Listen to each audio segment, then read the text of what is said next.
Let us start with these well-known moves. e4, c5, knight f3, d6, d4, c takes d4, knight takes d4, knight f6, knight c3, a6. 5 moves, and we reach a position that carries the name of a great player, Miguel Najdorf, and also just one of the lines in the open Sicilian. It's more complicated in many aspects than some of the openings. And while contemplating what would be our next journey, after we spend so much time looking at the mysteries of the classical Queen's Gambit,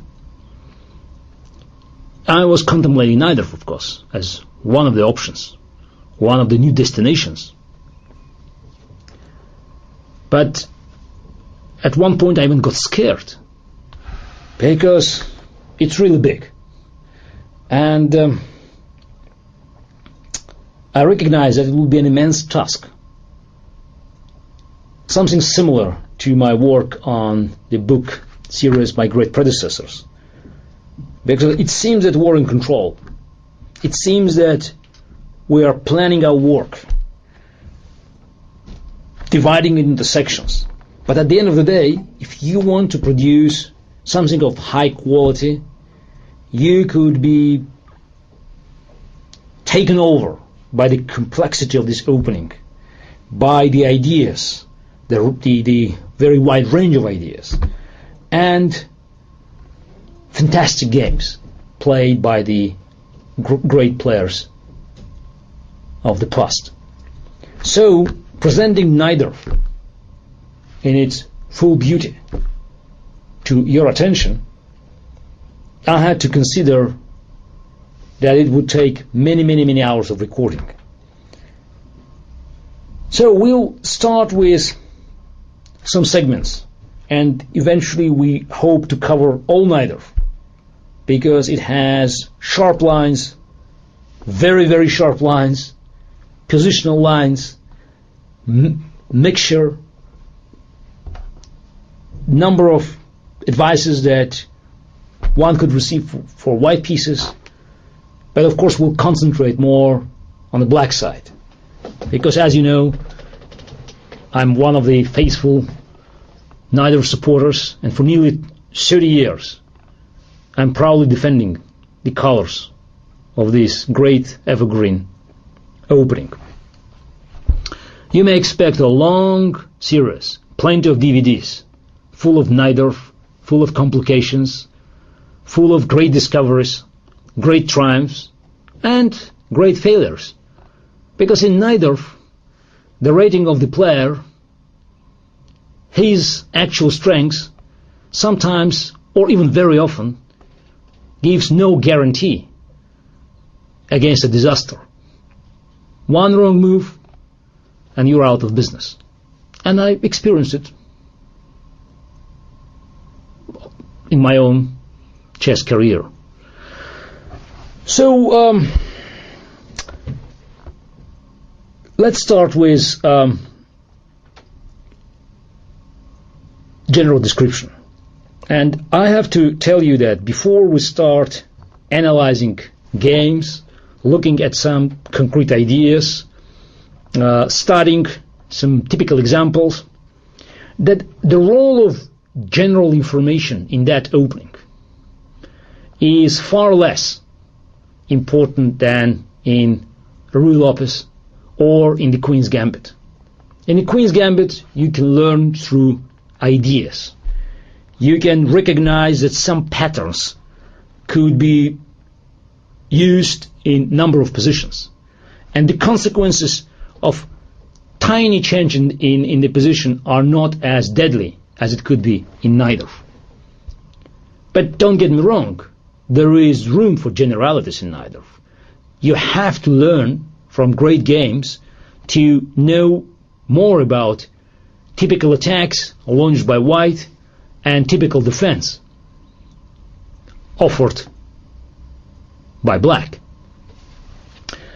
But those generalities must be supported by a very deep analysis, by hard homework, and by very precise calculations.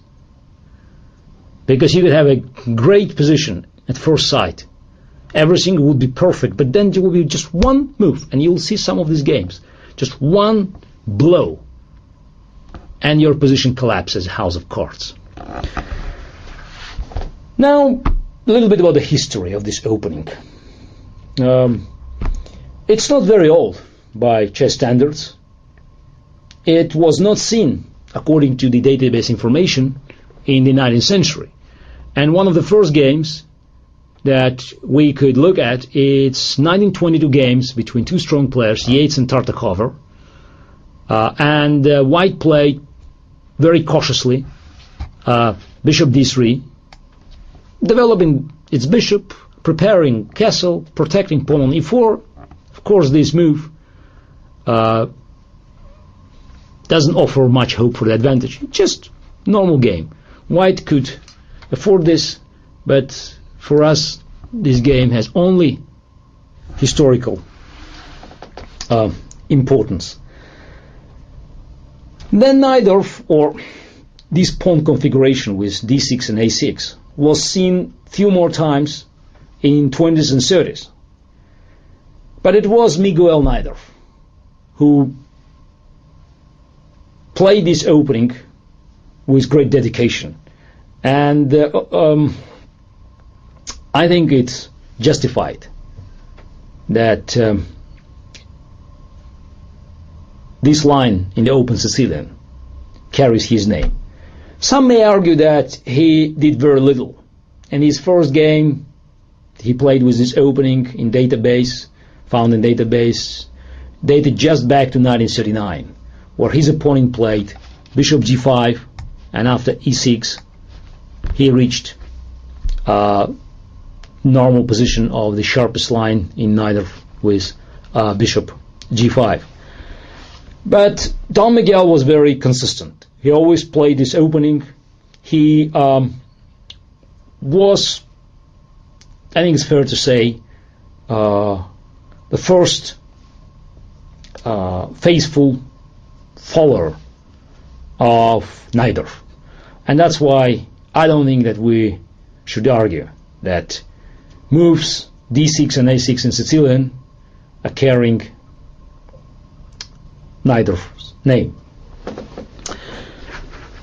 But of course, Najdorf's role, also very important, was not decisive. And there is another name that anyone who plays chess, or anyone who has ever heard about the game of chess, knows by heart. The name of one of the greatest players in the history of chess, who was the first prophet of this opening, Robert Fischer, who played Najdorf from his early days in mid-50s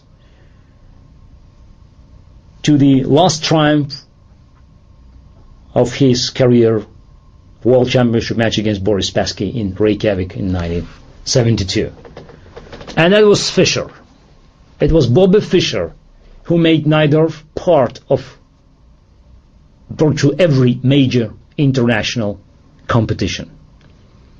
Thanks to Fischer, in many Najdorf lines, new ideas for black were discovered. And those lines survived decades. And even now, we're still living in many aspects in the framework proposed or indicated by Robert Fischer.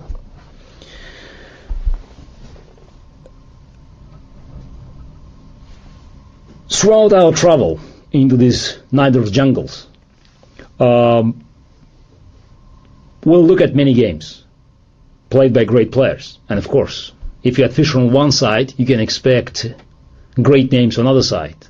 It would be Keres, Spassky, Geller,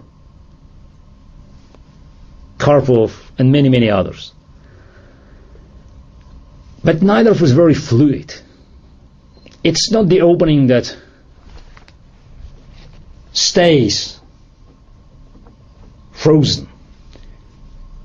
Every day you have to check your database and to find out whether something new has happened.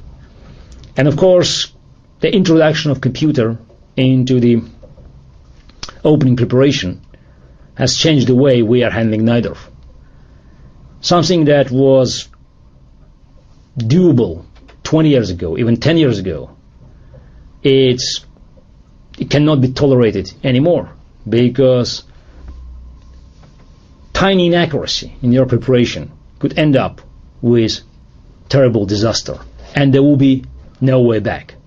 Najdorf offers black a good chance to take initiative in the opening, but the price for this opportunity is very high, because you have to take huge risk that you normally don't take in other openings. But high risk often means high rewards.